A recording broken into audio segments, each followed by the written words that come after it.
Good communication is essential in every working environment. It helps to keep teams aligned, projects on track, and allows everyone to collaborate and work together effectively. But when communication is poor, this can destroy workplaces. It can lead to project confusion, poor working relationships, and a breakdown of trust among team members. Poor communication doesn't just impact the team, it affects the entire business. Whether it's low productivity or high staff turnover, it can be detrimental to any business. But lucky for you, I'm going to give you the tools necessary to improve communication in your workplace. But to tackle communication, we first need to understand what's going on when colleagues communicate with each other. And when it comes to conversation, there are 3 key layers which we're going to look at. Let's start by looking at the first layer, the what happened conversation. Imagine this: Sarah, a project manager, and Michael, a team member, are in a heated debate about a missed deadline. Sarah insists Michael didn't follow her instructions, while Michael argues that her instructions were unclear. Both of them are stuck in the what happened conversation. Both of them are convinced that their version of events is the correct one. Here's the problem: the what happened conversation is often fueled by assumptions, blame, and misunderstandings. There was a clear misunderstanding between these two, and instead of trying to work out what that was, they're getting into a heated argument about it. And this can happen in many cases where there are workplace disagreements and arguments. Instead of focusing on what actually went wrong, people argue over who's at fault and who's to blame, and this makes it nearly impossible to resolve. But there's a simple way to handle situations like this. Both of these colleagues need to abandon blame. Of course, much easier said than done, but they can achieve this by switching from blame to curiosity. Instead of pointing fingers, ask questions. What was each person's understanding of the situation? What information might they not have had? This approach creates space for learning and not arguing. When people approach disagreements with curiosity, it helps them work out what went wrong so they can avoid these mistakes in the future. Blame looks backwards, but curiosity helps us to look forward. But this is just one layer of a conversation. Let's look at the next layer, the feelings conversation. The feelings conversation is all about the emotions behind every interaction. It's not just about what's being said, it's about how people feel as the conversation unfolds. Often, these emotions are unspoken, but play a huge role in how we interpret words and actions. Let me give you an example. Raj is a senior designer and feels frustrated after his senior manager, Lisa, gave harsh feedback in a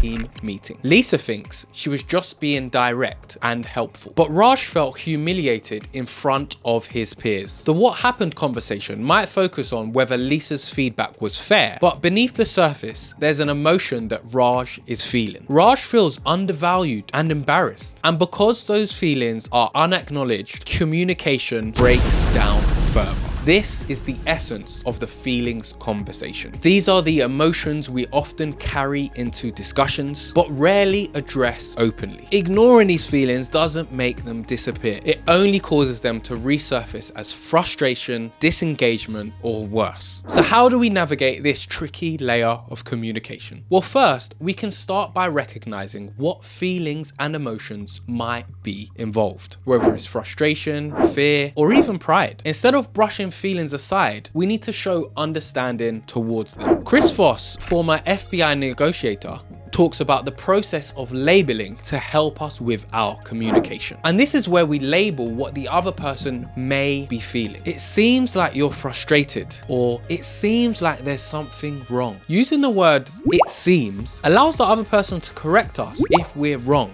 and clarify if we're right. When you name and validate emotions during a conversation, it helps to diffuse tension and build a foundation of trust. But it has to be done in the right way. You can't just accuse someone of being frustrated. You have to ask them, it seems like you're frustrated. Is that true? So what feelings and emotions may be impacting the way you communicate at work? Now, before we come on to the third layer, if your workplace want free resources to help support its most valuable asset, its people, join the free mailing list. The link's in the description box. And if you found this video useful so far, do me a favor and please press the like button. It helps more than you realize. Now, the third layer of communication is is the identity conversation. The identity conversation is about how a discussion impacts our sense of self-worth, our values, and even our competence. These conversations are difficult because they don't just impact the issue at hand. They strike at the heart of who we believe we are. Let me give you an example. Mike, a team leader, is being confronted by his manager, Sophie, specifically about a project that didn't meet expectations. Sophie frames the feedback as constructive, but to Mike, it feels like an attack on his ability as a leader. Mike starts questioning himself. Am I not good enough? Did I fail my team? What started as a discussion about project performance turns into an internal crisis about his competence and identity. This is the identity conversation in action. When our sense of self feels threatened, whether it's our intelligence, our integrity, or even our likability, it's easy to become defensive, shut down, or even lash out. Let me give you an example of how I fell victim to the identity crisis a few years ago. As we were recovering from the pandemic, my business was taking longer to recover than anticipated. And financially, I wasn't in the best place. And the loyal subscribers of this channel know that I deliver a range of wellbeing workshops and leadership workshops to help companies support their most valuable asset, their people. And I was hired by a Formula One company to deliver a range of my workshops to their staff.